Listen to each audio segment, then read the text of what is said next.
할렐루야. 그리스도를 날마다 누리는 예배 2월 19일 말씀 보겠습니다. 오늘 말씀 제목은 절대 목표로 가는 중직자입니다. 민수기 14장 34절에서 35절.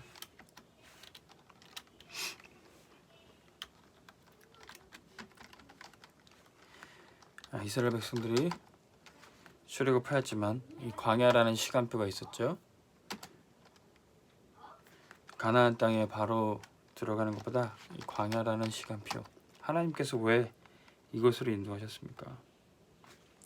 이 광야라는 시간표는 우리 인생에 꼭 필요한 시간입니다.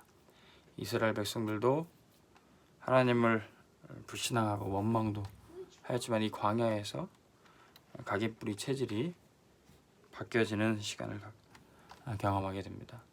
노예에서 해방은 됐지만 노예 체질이 남았기 때문에 이 광야에서 가나안 땅을 정복할 만한 또 하나님의 백성으로서 새로운 각인뿌리 체질을 준비했던 겁니다. 그래서 특별히 우리 중직자들은 이 광야의 응답을 받아야 됩니다. 모세 목회자 전도자는 이 광야의 시간표를 어디서 경험했습니까? 바로 호렙산에서, 미디안 광야에서 홀로 있을 때 하나님이 모세를 만나 주셨죠. 그래서 이 호렙산의 응답을 출애굽으로, 애굽으로 가서 출애굽의 역사로 인도받게 되는 겁니다. 두 번째는 중직자들은 이 장로님들과 권사님들, 우리 중직자들은 모세가 호렙산에서 언약을 붙잡았던 것처럼 우리 인생의 광야길 가운데 가나안 땅을 정복하는 날까지 이 훈련의 시간표를 우리 경험해야 됩니다. 내 인생에 광야길은 없었으면 좋겠다가 아니라 광야에 있어도 하나님과 함께 또 말씀을 따라가는 여정 속에 있다면 그 광야는 천국 배경을 노리는 은혜의 현장이 되는 것입니다. 그래서 우리 인생에 광야의 시간표가 언제 있었는가? 그 광야에서 오직 하나님만 바라보고 세상과는 단절되어 있고 하나님이 주시는 것만 집중하고 세상의 것을 구하지 않고, 이런 광야의 시간표가 우리에겐 꼭 필요한 거죠. 이 광야를 통해 우리는 절대 목표로 가게 됩니다. 우리의 꿈, 우리의 소원이 아니라 하나님이 내게 원하시는 절대 목표, 그것을 이루어드리는 사람이 바로 문화 서밋이 되는 겁니다. 하나님이 모세와 이스라엘 백성들 또 장로들에게 원하셨던 게 뭡니까? 성막을 건축해라.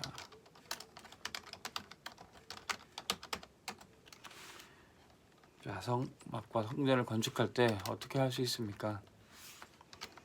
이스라엘 백성들은 광야에서 특별히 장로들이 성막을 건축하는데 모든 예물을 드렸어요. 그들이 가지고 있는 모든 예물, 또한 드린 금과 은, 놋, 여러 가지 성막의 재료들 가지고 모든 기술을 동원해서 성막을 지었던 것입니다. 그리고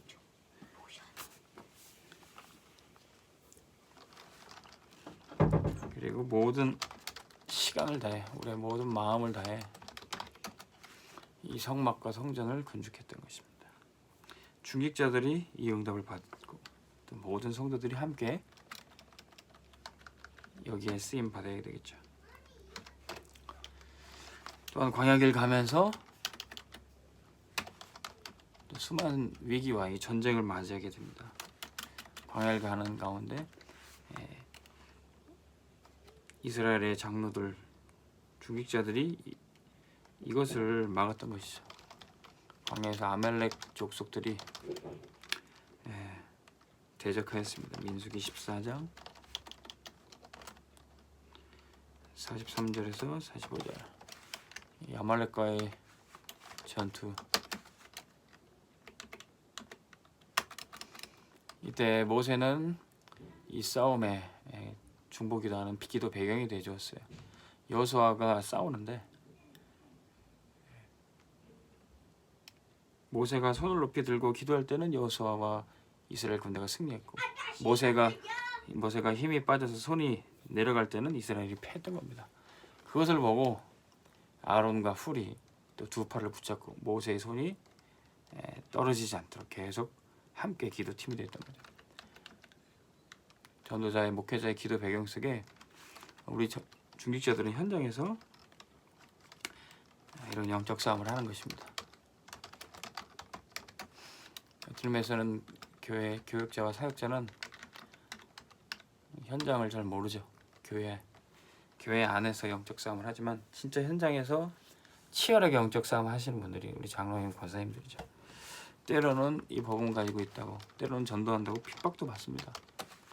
이 코로나 시대 때 전도하면 핍박 받습니다. 제가 캠프팀 전도하다가 어떤 분이 이러니까 교회가 욕먹는다고 이렇게 핍박을 하는데, 우리는 그럼에도 불구하고 이 전도하는 것을 멈출 수가 없죠.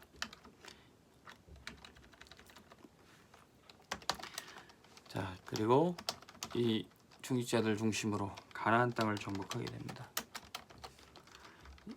가나안 땅을 들어가니까 아모리 연합군이 그들이 총 공세를 펼쳐서 나오지만 여기에 맞서 싸워 승리하게 되는 겁니다.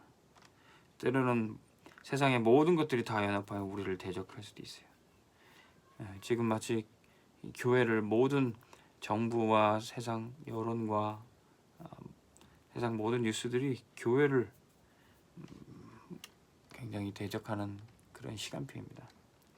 그러나 현장에서 교회에 대한 오해를 바꾸고 또 하나님의 사람으로서 실제 현장을 정복할 수 있는 사람들이 바로 중직자라는 거죠.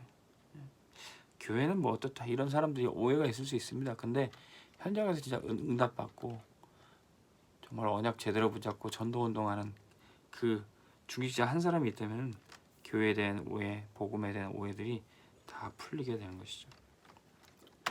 아무도 정복하지 못하는 안악산지를 갈렙이라는 중직자는 정복하게 돼요. 아무도 가지 못하는 곳, 아무도 살리지 못하는 그곳을 우리는 가서 살리고 우리 중직자들이 가서 정복할 수 있는 것입니다. 그래서 현장 정복, 장로님들은, 권사님들이 현장 사령관이 있어요. 현장에 다락방과 지교회를 세워서 전도운동하는 사람입니다.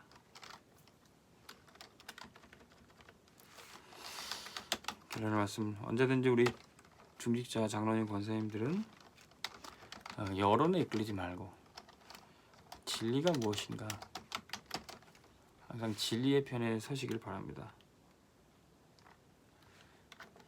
민수기 14장에 10명의 정탐꾼은 가나안 땅을 못 들어간다 그랬어요. 근데 2명은 언약 붙잡고 이 산지를 우리에게 주셨다, 우리 밥이다, 그렇게 얘기했습니다. 우리는 여론과 진리를 구분할 수 있어야 돼요. 10명의 의견이 합리적인 것처럼 보이고 맞는 것처럼 보여도 그건 여론에 불과해요. 진리는 뭡니까? 여호수아 갈렙이 진리를 말했던 겁니다. 때로는 우리가 우리의 의견을 내지 못하고 대세를 따르게 될 때가 있어요. 근데 우리는, 장로님들은 대세를 따르는 분들이 아닙니다. 10명이 불신앙한다 그래도 한두 명만 언약 붙잡아도요, 교회의 모든 문제를 해결할 수 있고 교회의 중요한 미션을 성취할 수 있습니다. 왜 그렇습니까? 우리는 10명의 여론과 대세를 따르는 게 아니라 하나님의 말씀이 무엇인가, 메시지가 무엇이고 미션이 무엇이고, 또 그로 인해 우리는 어떤 전도운동, 어떤 무브먼트를 해야 되는가, 어떤 행동을 해야 되는가,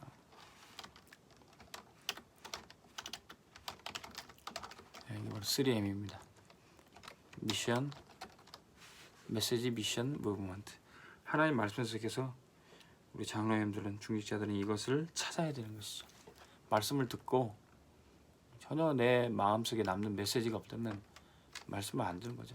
그 메시지 속에서 내가 해야 될 것이 뭔가, 미션을 찾아야 됩니다. 그 미션 속에서 나 한 사람이 헌신하고 나 한 사람만 도전을 해도 결국 모든 사람이 함께 전도운동하고 성전 봉헌하고 모든 사람들이 함께 참여할 수 있어요. 그런 응답 받을 사람들이 바로 우리 장로님들, 권사님들입니다. 우리 중직자들입니다. 그래서 우리 장로님들이 성전 봉헌에 마땅히 드려야 될 예물 드려라 라는 이 메시지가 원단 메시지로 나왔는데, 거기에 미션을 붙잡고 헌신하신 분들이 한두 분씩 계속 나오시죠. 그래서 그런 헌신하는 대열이 이루어지자 우리 교회 모든 성도님들이 지금 매주 성전 봉헌을 위해서 기도하고 마음 담고 헌신하고 계십니다. 하나님께서 하시는 일인 줄로 믿습니다. 말씀 듣는 우리 모든 중직자들이 하나님의 절대 목표로 가기를 주의로 못 축원합니다. 하나님 아버지, 감사합니다.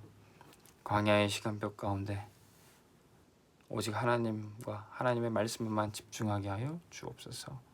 세상의 여론을 따라가는 것이 아니라, 비진리인 대세를 따라가는 것이 아니라, 언약 잡은 한 사람만 있어도 모두를 살리고 하나님이 주신 절대 목표를 완수하게 될 줄로 믿습니다.